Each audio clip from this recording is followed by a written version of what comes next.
Bismillahirrahmanirrahim. Assalamualaikum warahmatullahi wabarakatuh. Di sini saya Robani Nabil Al-Qudsi dan rekan saya Sri Widodo akan menjelaskan materi hukum agraria yang berjudul Dasar-dasar dan ketentuan pokok hukum tanah nasional yang diatur dalam Undang-Undang Republik Indonesia Nomor 5 Tahun 1960 tentang Undang-Undang Pokok Agraria. Undang-Undang Pokok-pokok Agraria.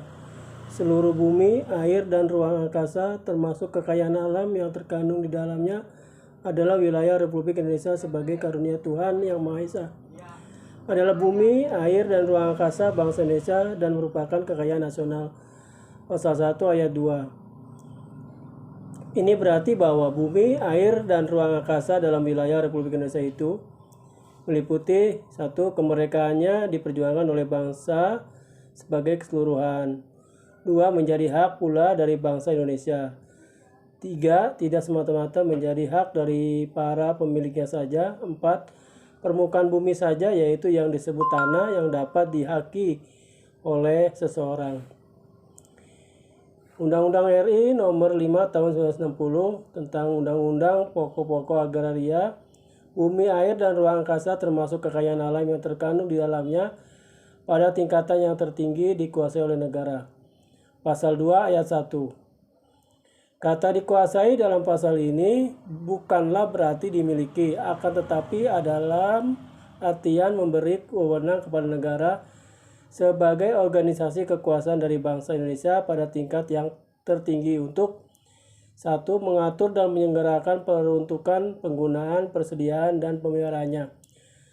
2. Menentukan dan mengatur hak-hak yang dapat dipunyai atas bagian dari bumi, air, dan ruang angkasa itu. 3. Menentukan dan mengatur hubungan hukum antara orang-orang dan perbuatan-perbuatan hukum yang mengenai bumi, air, dan ruang angkasa. Undang-Undang RI Nomor 5 Tahun 1960 tentang Undang-Undang Pokok-pokok Agraria. Pelaksanaan hak ulayat dan hak-hak yang serupa itu dari masyarakat hukum adat. Sepanjang menurut kenyataannya masih ada, harus sedemikian rupa hingga sesuai dengan kepentingan nasional dan negara. Yang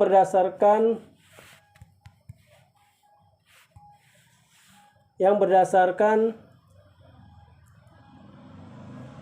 atas persatuan bangsa serta tidak boleh bertentangan dengan undang-undang dan peraturan-peraturan lain yang lebih tinggi. Pasal 3. Hak ulayat adalah kewenangan atau kekuasaan dari masyarakat hukum adat terhadap wilayah yang merupakan wilayah hukum para warganya untuk menikmati sumber daya alam bagi kelangsungan hidup generasi sekarang maupun generasi yang akan datang, yang timbul secara lahiriah dan batinnya serta tidak terputus antara masyarakat hukum adat dengan wilayahnya.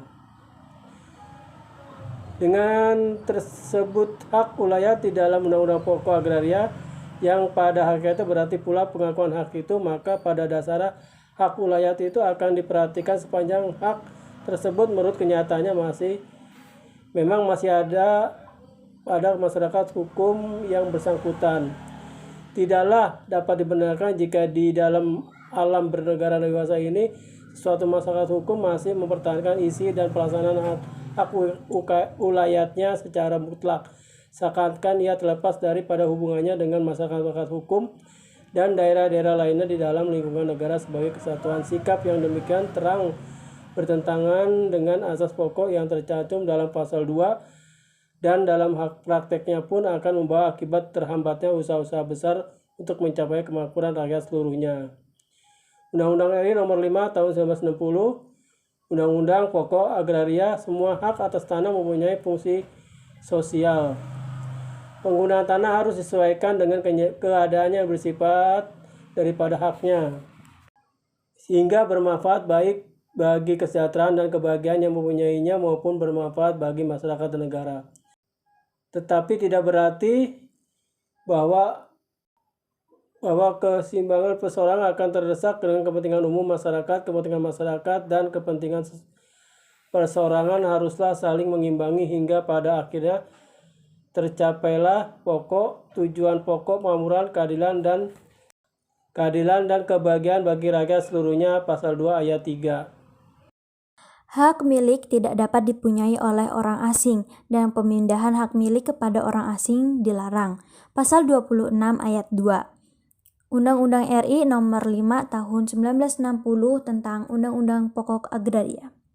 Orang-orang asing dapat mempunyai tanah dengan hak pakai yang luasnya terbatas. Demikian juga pada dasarnya badan-badan hukum tidak dapat mempunyai hak milik. Pasal 21 ayat 2. Adapun pertimbangan untuk pada dasarnya melarang badan-badan hukum mempunyai hak milik atas tanah ialah karena badan-badan hukum tidak perlu mempunyai hak milik, tetapi cukup hak-hak lainnya, asal saja ada jaminan-jaminan yang cukup bagi keperluan-keperluannya yang khusus, hak guna atau hak guna bangunan, hak pakai menurut pasal 28, 35, dan 41. Dengan demikian, maka dapat dicegah usaha-usaha yang bermaksud menghindari ketentuan-ketentuan mengenai batas maksimum luas tanah yang dipunyai dengan hak milik. Pasal 17.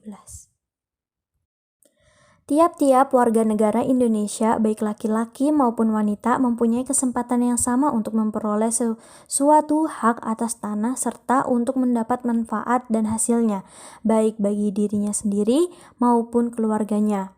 Pasal 9 ayat 2 Undang-Undang Republik Indonesia Nomor 5 Tahun 1960 tentang Undang-Undang Pokok Agraria. Peraturan ini ada karena untuk melindungi kaum-kaum yang lemah terhadap kaum yang kuat, dan juga untuk menekan agar tidak adanya monopoli agraria yang dapat merugikan rakyat banyak. Tanah pertanian harus dikerjakan atau diusahakan secara aktif oleh pemiliknya sendiri. Pasal 10 ayat 1 dan 2. Undang-Undang RI Nomor 5 Tahun 1960 tentang Undang-Undang Pokok Agraria. Namun, ada juga pemilik tanah pertanian yang tidak mengolah tanahnya secara aktif.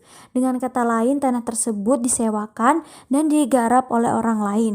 Peraturan-peraturan ini ada untuk mencegah adanya penindasan dan pengeksploitasian tanah bagi pemilik tanah yang tidak mengolah tanahnya sendiri secara aktif. Pada akhirnya, untuk mencapai apa yang menjadi cita-cita bangsa dan negara tersebut di atas yang telah tadi kita terangkan dalam bidang agraria, perlu adanya suatu rencana, planning, mengenai peruntukan, penggunaan, dan persediaan bumi, air, dan ruang angkasa untuk berbagai kepentingan hidup rakyat dan negara. Rencana umum, national planning, yang meliputi seluruh wilayah Indonesia yang kemudian diperinci menjadi rencana-rencana khusus, yaitu regional planning dari tiap-tiap daerah. Pasal 14. Dengan adanya planning itu, maka penggunaan tanah dapat dilakukan secara terpimpin dan teratur hingga dapat membawa manfaat yang sebesar-besarnya bagi negara dan rakyat. Sekian video penjelasan dari kami, kurang lebihnya mohon maaf dan terima kasih.